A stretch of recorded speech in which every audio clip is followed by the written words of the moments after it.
बिस्मिल्लाहिर्रहमानिर्रहीम। हज़रत राफ़ी रज़ियल्लाहु ताला अन्हु और समूरा इब्न जुंदुब रज़ियल्लाहु ताला अन्हु का मुकाबला। नबी अकरम सल्लल्लाहु अलैहि वसल्लम की आदत शरीफा ये थी कि जब लड़ाई के लिए तशरीफ ले जाते तो मदीना मुनव्वरा से बाहर जाने के बाद लश्कर का मुआयना फरमाते, उनके अहवाल को, उनकी ज़रूरतों को देखते और लश्कर की इस्लाह फरमाते।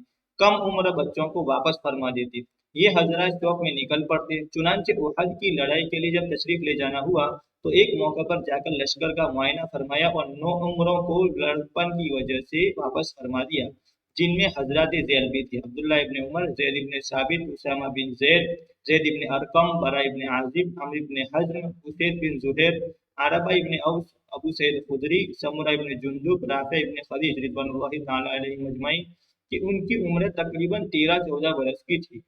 जब उनको वापसी का हुक्म हुआ तो खदीजा रज़ियल्लाहु ताला अन्हा ने सिफारिश की और अर्ज किया कि या रसूल अल्लाह, मेरा लड़का राफ़े तीर चलाना बहुत अच्छा जानता है और खुद राफ़े भी इजाजत के इश्तियाक में उभर उभर कर खड़े होते थे कि कद लंबा मालूम हो।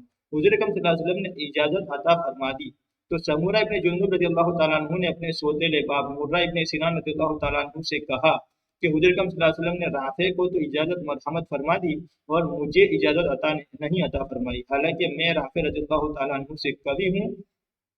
अगर मेरा और उसका मुकाबला हो तो मैं उसको पछाड़ लूंगा। हुज़ूर अकरम सल्लल्लाहु अलैहि वसल्लम ने दोनों का मुकाबला कराया तो समूरा रज़ियल्लाहु ताला अन्हु ने राफ़े रज़ियल्लाहु ताला अन्हु को वाकई पछाड़ लिया। इसलिए हुज़ूर अकरम सल्लल्लाहु अलैहि वसल्लम ने समूरा रज़ियल्लाहु ताला अन्हु को भी इजाजत अता फरमा दी। उसके बाद और बच्चों ने भी कोशिश की और बाजों को और भी इजाजत मिल गई। इसी सिलसिले में रात हो गई। हुज़ूर अकरम सल्लल्लाहु अलैहि वसल्लम ने तमाम लश्कर की हिफाजत का इंतजाम फरमाया और 50 आदमियों को पूरे लश्कर की हिफाजत के वास्ते मुतय्यन फरमाया। उसके बाद इरशाद फरमाया कि हमारी हिफाजत कौन करेगा। एक साहब उठे, हुज़ूर अकरम सल्लल्लाहु अलैहि वसल्लम ने फरमाया तुम्हारा क्या नाम है?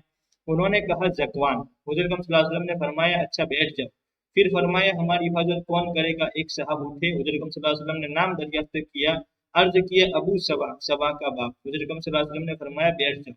तीसरी मरतबा फिर इरशाद हुआ कि हमारी हिफाजत कौन करेगा?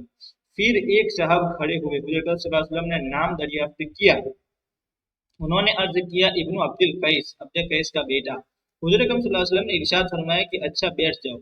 उसके थोड़ी देर बाद इरशाद हुआ कि तीनों आदमी आ जाओ, तो एक साहब हाजिर हुए।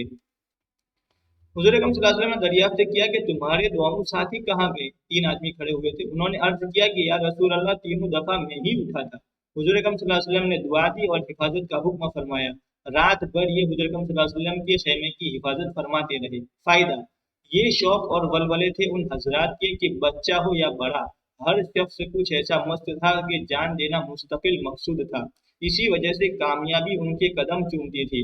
राफ़ी इब्न खदीज रज़ियल्लाहु ताला अन्हु ने बद्र की लड़ाई में भी अपने आप को पेश किया था, मगर उस वक्त इजाजत न मिल सकी थी। फिर उहद में पेश किया, जिसका किस्सा अभी गुजरा।